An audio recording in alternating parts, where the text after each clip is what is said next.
You know, there are people who sit back and talk about you, but they don't really know you.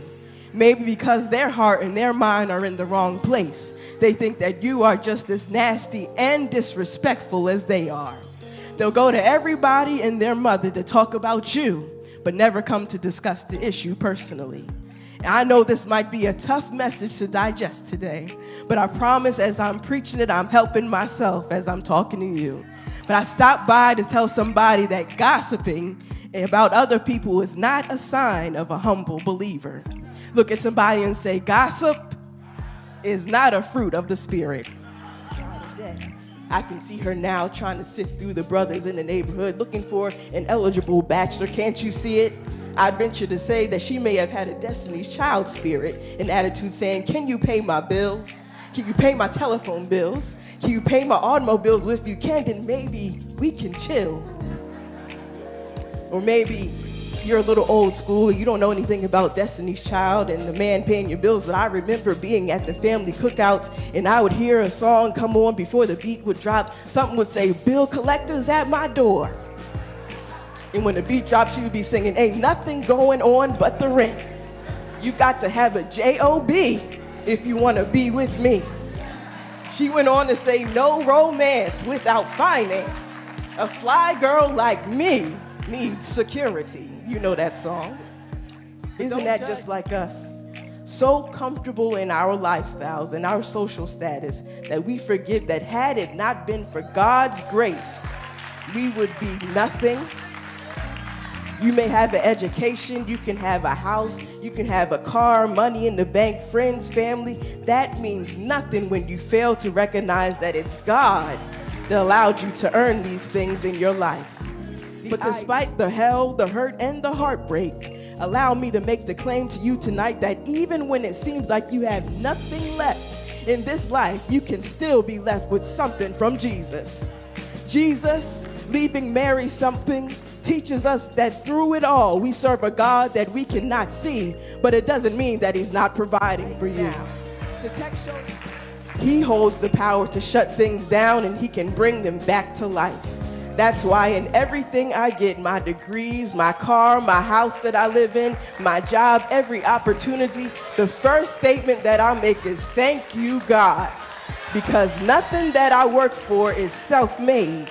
We have to recognize that we only exist because of what God made. And this sermon is for people who have been there in the place right now where you're saying, God, if you don't step in right now, I might lose my mind. God, if you don't step in right now, the little bit of sanity I have life is gone. We're looking for a parent that said, God, I need you to do it for my child and my children. We cannot afford to get caught up in the idea that we are self-made and that we can fight our enemies on our own. We don't need the negativity of other people, but we need people around us that stay focused on the great God that we serve. Is that anybody's testimony? When I'm going through, I don't need negativity. I don't need fear. I need somebody to say, God's got you. God's going to bring you through.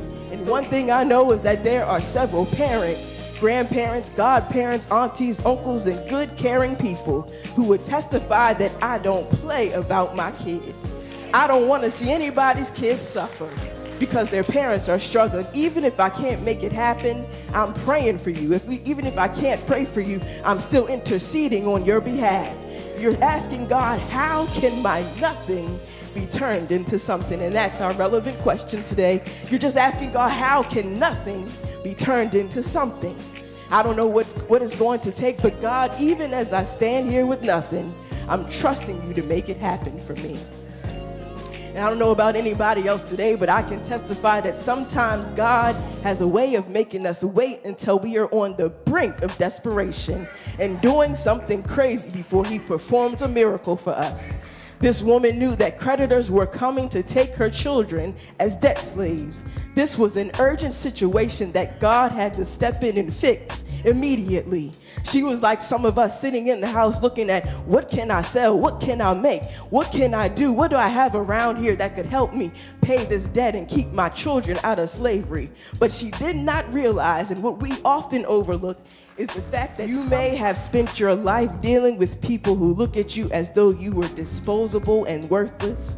You may have felt like you were playing catch up and comparing yourself to people around you. But what I want to remind you of today is that your timing is not God's timing. You may be wondering, how do I know that God can qualify an underdog like me? How can God turn my life into something meaningful when I feel like I've been going through the motions, barely surviving, getting by on the bare minimum? Well, it's demonstrated in the text. It's the fact that sometimes God puts us in difficult situations to show us that our faith has to be in Him. He's letting us know that even when we are down to absolutely nothing, He can turn it around and make it into something. This is evidence for someone today that has been struggling with how people have labeled you, how they separated you, how they called you a coward and made you feel like you weren't good enough. They called you all kinds of names, but God is saying, I define your success. I don't care what you've been labeled as. I don't care about the names that people call you. I don't care about what's attached to you. Maybe they said you were lazy. Maybe they said you were scared. But what does God say about me? God says you're the head and not the tail. God says you're above and not beneath. God says you're the lender and not the borrower. God said you'll have victory and you won't lose. Can anybody testify you're glad that God can do it for you? Does anybody testify that God turned my fear into confidence? He turned my sickness into health. I overcame my addiction. I made it out of my depression. I found my joy, and most importantly, I got delivered from the opinions of people. Because it's not about what they say, it's all about what God says. Why don't you look at the person beside you and say, you can judge me. You can talk about me. You can get all up in my business. I don't care. Because God got me. I may look like nothing, I may have nothing, but wait and see how God makes it into something. When I was sick, He was a healer. When I was scared, He was my comforter. When I was broke, He was still my provider. When we turned our backs on Him, He still made a way for us. When we made money our God, God was still holding us. We made people in relationships our God, God still looked out for us. He rescues us every time we get into trouble. He rescues us in situations we had no business in. How can we doubt a God when we read in our Bibles that He delivered the children of Israel from captivity?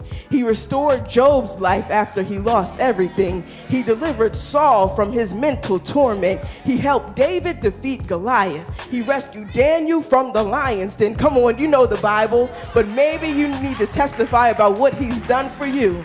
Is anybody witness that He gave me joy and sadness? In your irritation, God will still use you. We don't always like getting up to go to work every day. We're irritated before we have our cup of coffee, but we say, thank you, Jesus, when the check hits the bank. Is there a witness? The Lord is my shepherd. I shall not want. He makes me to lie down in green pastures. He leads me beside the still waters. He restores my soul. He leads me in the paths of righteousness for His name's sake.